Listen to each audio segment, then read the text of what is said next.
Si tu comprends ce schéma, tu me remercieras dans les prochaines semaines. Tu as une expertise réelle, tu as travaillé sur ton offre, tu as peut-être même ajouté des garanties, baissé ton prix et ajouté des bonus. Et pourtant, ça ne vend pas, ou pas assez, ou pas régulièrement. Alors tu te demandes simplement, c'est quoi le problème? Je vais te dire quelque chose qui va te surprendre, mais le problème, c'est rarement ton offre. Dans cette vidéo, je vais exactement t'expliquer pourquoi. Et surtout, je vais te montrer vraiment ce que tu devrais faire pour que les choses évoluent enfin vraiment dans le bon sens. Pas ajouter, pas casser les prix, pas empiler les garanties absurdes, juste repositionner le pivot. Si c'est la première fois ici, moi c'est Damien.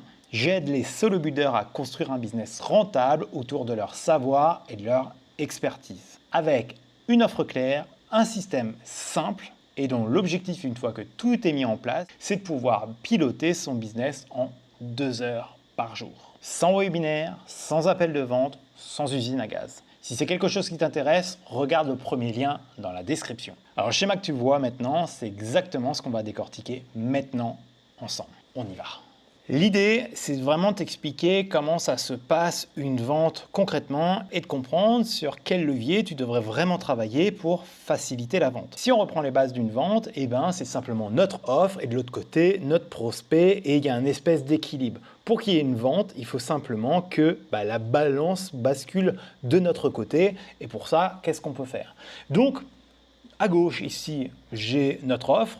Donc, on va imaginer que tu as une espèce de clarté, c'est que quand les gens arrivent sur ce que tu proposes, ils arrivent à comprendre tout de suite la transformation que tu es capable d'apporter et puis qu'ils se disent, tiens, il y a une certaine valeur perçue qui est intéressante. Et puis de l'autre côté, la dernière chose, c'est souvent ta capacité à vendre. Donc ça, c'est tout ce qui penche de la côté gauche de cette balance que tu vois à l'écran. De l'autre côté, il y a notre prospect qui arrive avec son sac à dos d'objections, on va dire, classiques. Donc, il y a tout ce qui est ses peurs, ses doutes. Il y a aussi ses croyances limitantes. Il y a aussi éventuellement toutes ses expériences passées. Il a peut-être acheté déjà d'autres formations, d'autres accompagnements, etc. Où il ne s'est peut-être pas passé grand-chose. Pas forcément uniquement de la faute du formateur, loin de là, mais parfois c'est juste un manque d'alignement avec la méthode quand on rentre vraiment dedans, ou peut-être des blocages qui l'ont empêché de passer à l'action. Il y a aussi tout ce qui est son entourage et son environnement. Surtout chez des personnes un peu débutantes, c'est souvent un mouton noir, on va dire, parce que c'est quelqu'un qui sort du troupeau et que il se retrouve tout seul à vouloir développer son business alors que tout son entourage lui dit non, va avoir un business, on va dire, plus classique. Et puis le dernier point, il ne faut pas se cacher, ça peut être la situation financière. Et quand on voit cet équilibre, on se dit naturellement, pour gagner ce combat, je dois simplement ici agir là-dessus. Et souvent, on va agir vraiment beaucoup. Et par exemple, on va se dire, tiens, attends, pour que tout se passe plus facilement, on va simplement ajouter une meilleure garantie. On va simplement réduire notre prix.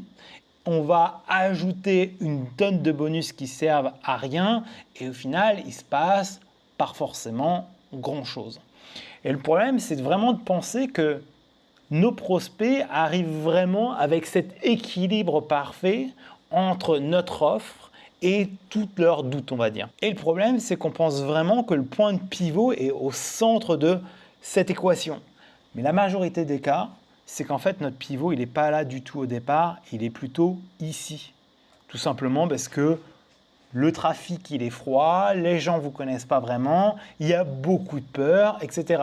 Les gens vont commencer à vous suivre, mais en fait, il va vraiment falloir que votre offre soit tellement puissante, parce que là, il y a un tout petit bras de levier, pour compenser tout ce qu'il y a à droite.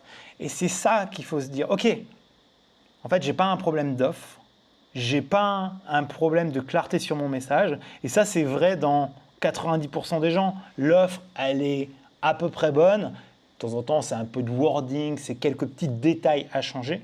Mais les fondamentaux, ce n'est pas vraiment l'offre le problème. C'est juste qu'on a supposé que le pivot était au centre de l'équation, alors qu'il est complètement décalé. Et du coup, il faut réfléchir un peu, et c'est ça que je vais vous proposer aujourd'hui, c'est de se dire, ok, comment je fais pour que petit à petit, mon pivot se décale petit à petit vers la droite pour qu'au final, la vente se fasse beaucoup plus naturellement, sans changer son offre. Attention, je ne parle pas de choses obscures, de manipulation, etc. On va y aller crescendo, mais l'idée, ça va être de petit à petit, dans votre relation avec vos prospects, d'être en mesure de décaler ce pivot de décision. Et donc, si on illustre ça un peu mieux, c'est de se dire, ok, quelles sont les stratégies que je suis capable de mettre en place, même si je débute aujourd'hui de zéro, pour faire déplacer tranquillement mon pivot. On n'est pas sur une méthodologie miracle où on va dire, ah tiens, mets ça, et puis du jour au lendemain, tu vas avoir des ventes. C'est faux, ça n'existe pas. Mais qu'est-ce que progressivement tu peux mettre en place dans ton business pour que le pivot se décale, dans le pire des cas, au centre, et dans le meilleur des cas, soit plutôt du côté de ton prospect pour que la vente soit plus simple. Forcément, plus ton business a un historique, plus tu as, par exemple, de témoignages clients et que si tu as 2000 témoignages clients, ton pivot, il est simplement de ce côté-là. On dit juste achète et let's go. La majorité des gens, que ce soit toi, moi, etc., quand on relance une offre, quand on se repositionne ou même quand on débute son activité en ligne, on a tous notre pivot plutôt du côté de notre offre, donc le bras de levier qui est plutôt désavantageux. Et du coup, on va essayer de le décaler. Donc là, on va imaginer une stratégie où on tire le pivot pour que tranquillement, on le déplace du côté de notre prospect pour que les ventes soient beaucoup plus simples. Et pour ça, il y a littéralement 6 choses que tu peux faire dès aujourd'hui, progressivement, pour t'aider à décaler ce pivot.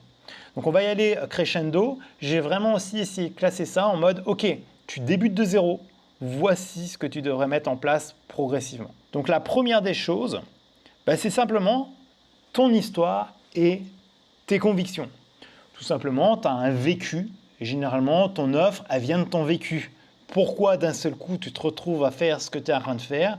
Quelles sont les expériences que tu as eues qui te permettent de justifier d'avoir lancé cette transformation, ton offre, ton accompagnement, ta formation, peu importe comment tu le fais, mais qu'est-ce qui justifie que tu es capable de proposer ça à un prospect et tu es en mesure d'apporter la transformation que tu lui vends. Et ça, c'est important. Tu n'as pas besoin d'avoir 10 000 témoignages au début. Simplement, ok, ça c'est mon histoire, c'est ce que j'ai mis en place et c'est comme ça que j'ai eu des résultats. Et ça, c'est important parce que ça, c'est quelque chose que tu peux mettre en place dès le jour 1 et c'est aussi des choses que tu devrais voir sur ton document de référence, ta page de vente ou autre, dans ton discours, dans ton dialogue. C'est vraiment raconter ton histoire et pourquoi tu en es là aujourd'hui et quelles sont tes convictions. Souvent, c'est grâce aux convictions que les gens vont commencer à dire « Tiens, ce qu'il dit, ça me ressemble et je vais commencer à le suivre. » Donc ça, c'est ce que tu veux mettre littéralement en place dès le premier jour. Après, c'est ta régularité. Est-ce que, semaine après semaine, quand les gens commencent à te suivre, tu es encore présent? Parce que la majorité des gens, tout simplement parce qu'ils vont se rendre compte que développer un business, ça prend un peu plus de temps que ce qu'on leur a dit, ce qu'on leur a vendu. Est-ce que toi-même, tu seras là encore dans 1 mois, 3 mois, 6 mois, 1 an? Forcément, si ça fait 1 an que tu es sur la même chose, que tu es toujours présent, que tous les jours, entre guillemets, pas forcément tous les jours, mais tu es régulier, même si ce n'est pas parfait, petit à petit, ça crée une connexion. Parce que la régularité, ça crée la confiance simplement. Donc ça, c'est la deuxième chose. La troisième chose que tu peux mettre en place, c'est la cohérence dans ton message. Alors là, j'ai parlé de dire toujours la même chose sur ces différents canaux, ça paraît essentiel, mais aussi dans le temps. Ça ne veut pas dire que ce que tu disais il y a 6 mois, c'est exactement la même chose. Ça a pu évoluer, ça a pu s'affiner, mais tu ne peux pas passer du coq à l'âne, puisque littéralement, tu vas perdre les gens. Je dis n'importe quoi, j'explique assez souvent, et c'est un truc que j'utilisais déjà dans l'affiliation, mais tu ne peux pas vendre des compléments alimentaires un matin et le lendemain matin parler de finances. Ce n'est pas du tout les mêmes audiences, ce n'est pas du tout les mêmes choses. Mais inversement, tu peux se dire, voilà, grâce aux finances, que j'ai mis en place, je dis n'importe quoi, hein, mais par exemple, tu t'es lancé dans la bourse, tu as eu des résultats, du coup, tu as eu un peu plus de capital que tu as pu investir dans l'immobilier. L'importance, c'est qu'il y ait un discours cohérent. Tu ne peux pas non plus avoir ce discours-là en un mois. Les gens ils vont être complètement perdus. Mais si au bout de 2-3 ans, tu commences à te positionner un peu autrement et que c'est cohérent, une partie de ton audience va continuer à te suivre, même si tu as changé un peu de positionnement. L'important, c'est d'avoir de la cohérence et de la régularité. Quatrième point, c'est la profondeur de ce que tu apportes. Est-ce que, surtout aujourd'hui avec l'intelligence artificielle, c'est ce que tu pourrais avoir simplement sur un plateau en parlant avec une intelligence artificielle type ChatGPT, Claude ou autre? Ou est-ce que tu apportes du vécu, tu apportes une vision un peu différente? Est-ce que tu arrives à être pédagogue, expliquer les choses un peu autrement? Et ça, c'est important. Et puis, derrière la profondeur, il y a les heures passées avec toi. Aujourd'hui, c'est fini. On parlait souvent, il y a longtemps, de 7 points de contact. Aujourd'hui, on parle plutôt de passer 11 heures avec une personne avant qu'elle passe à l'achat. C'est des données, tu peux chercher sur Google, mais c'est Google qui a fait ces analyses. Ça date un peu. Mais en gros, 11 heures passées avec toi, c'est en moyenne ce que les gens ont besoin avant de sortir la carte bleue. Et donc ça, c'est important de se le rappeler parce que c'est là aussi que les formats longs sont très intéressants. C'est que si tu es uniquement en mode on va dire post sur Facebook, Instagram en mode story et réel, avant d'avoir tes 11 heures de contenu, ça peut prendre du temps. Du coup, tu peux avoir des stratégies qui te permettent d'accélérer ça en mettant en place des formats longs. Moi, j'adore YouTube, mais ça pourrait être un podcast aussi. Et puis, rajouter aussi des points de contact avec, par exemple, des emails. Donc ça, c'est important de se rendre compte que, voilà, Damien, il sait de quoi il parle. Jean-Paul, quand il me propose une perte de poids, il sait de quoi il parle. Il l'a vécu et en plus, ce qu'il raconte m'intéresse vraiment et je le suis depuis un moment. Et donc là, progressivement, sans t'en rendre compte, tu es en train de progressivement, avec ces stratégies qui ne sont pas très compliquées à mettre en place, mais il faut juste avoir du courage de le faire principalement et l'envie.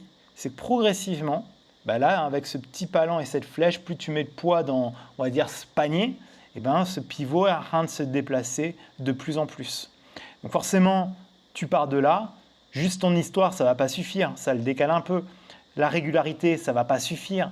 La cohérence du message, ça ne va pas suffire. Mais c'est tout cumulé qui fait que ça sera beaucoup plus simple. L'autre chose, le 5e point, c'est ta bienveillance et ce que j'appelle les emails, les ressources gratuites et tout ce que tu peux offrir. Mais c'est important. C'est avant simplement de demander de l'argent, c'est donner pour recevoir.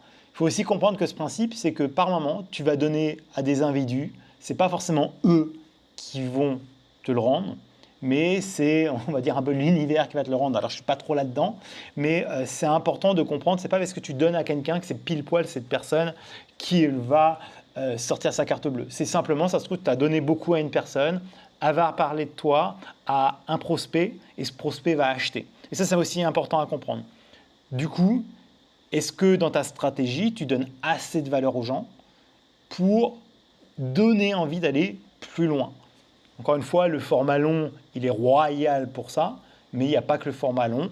Il y a les ressources que tu peux donner gratuitement, la valeur que tu donnes à l'intérieur de tes emails, etc., etc. En gros, est-ce que tu es vraiment là pour aider ton audience? Est-ce que tu es vraiment là pour aider tes prospects, peu importe s'ils achètent ou non? Moi, j'estime que je fais bien le taf, entre guillemets, on pourrait toujours faire plus, mais il y a aussi un juste équilibre à trouver, ça c'est évident.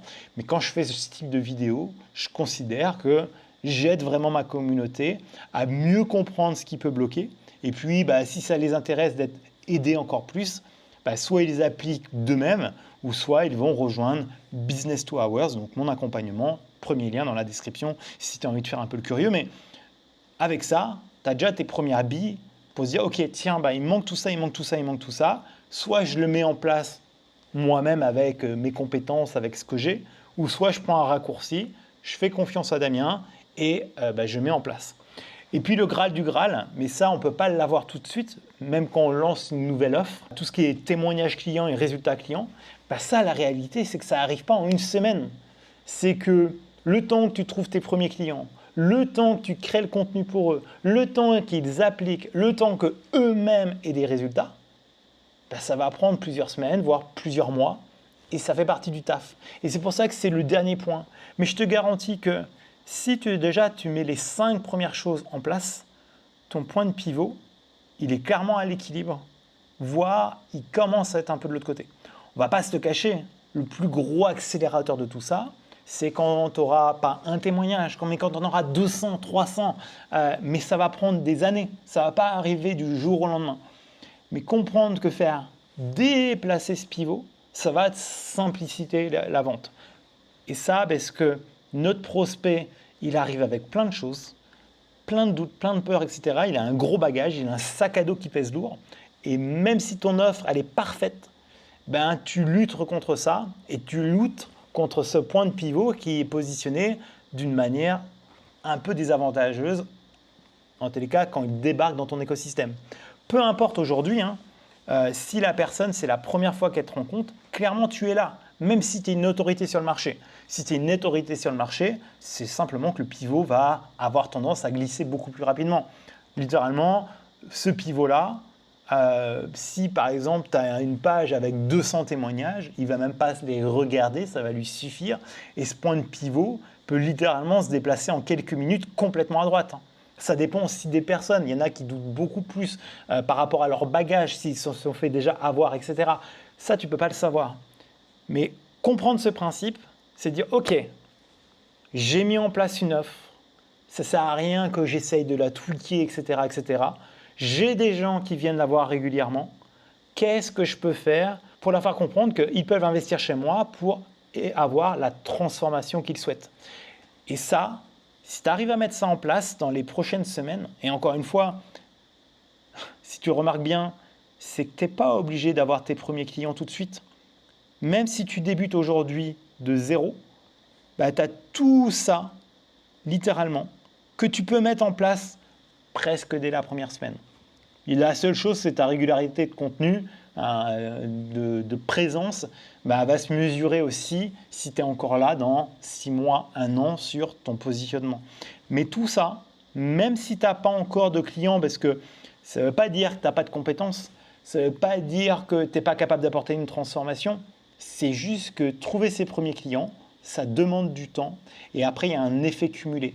Et même si aujourd'hui tu as tes premiers clients, avant qu'ils aient tes résultats, des vraies études de cas, et puis tu peux avoir 3, 4, 10 clients, tous tes clients ne vont pas avoir des transformations extraordinaires. Donc avant d'avoir les bons témoignages, ça peut littéralement, honnêtement, attendre plusieurs mois. Mais à la fin de ta première année, si tu as fait le taf, tu auras des choses à montrer ici. C'est évident que c'est plus simple une fois que tu as débloqué l'étape 6 avec les témoignages et les études de cas.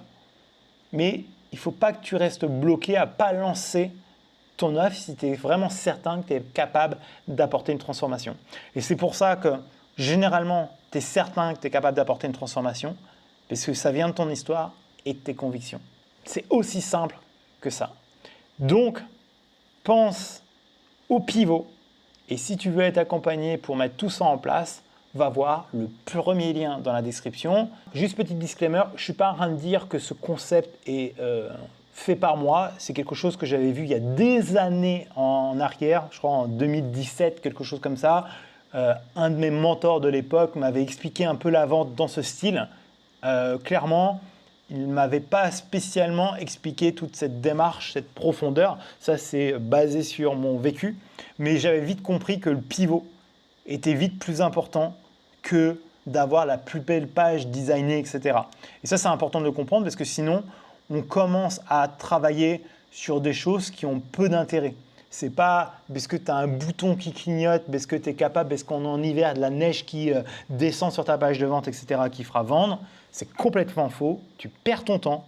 Si tu as une offre à peu près claire, elle n'a pas besoin d'être parfaite, elle pourra être améliorée dans le futur.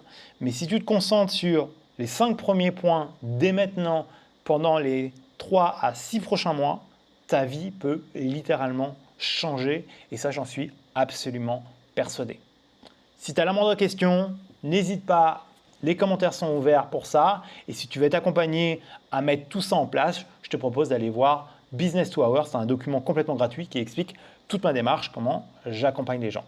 Voilà, ciao ciao.